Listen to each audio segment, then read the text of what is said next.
ఎప్పటి నుంచి ఇలా జరుగుతోంది? ఇంతకుముందు మనం ఎవరెవరినో తీసుకొచ్చాం, అప్పుడు ఇలా జరిగింది లేదే. ఓదు ఏంటి తాగావా? నువ్వేలప్పుడు ఒంటరిగా తిరుగుతున్నావేంటి? ఆ పోలీసు నన్ను ఒంటరిగా తిరుగుతున్నావని ఎందుకు అడిగాడు? అప్పుడు తను కూడా నాతో కారులోనేగా ఉంది. ఒక ఫుల్ బాటిల్ని, ఆ చికెన్ని ఒక అమ్మాయి అంత త్వరగా ఖాళీ చేసుండదు. హోమ్ థియేటర్ని తనకు చూపించలేదు, కానీ ఎలా వెళ్ళి అక్కడ కూర్చొని సినిమా చూసింది?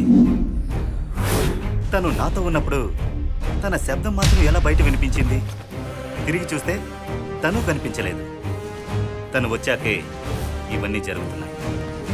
దీనికో ముగింపునిచ్చే తీరాలి.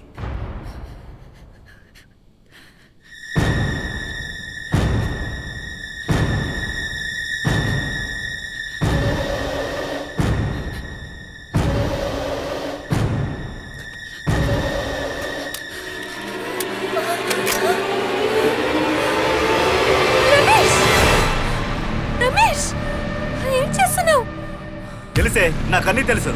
నువ్వు వచ్చాకే ఇవన్నీ జరుగుతున్నాయి. నిన్ను చంపేస్తే అన్నీ మామూలు అయిపోతాయి.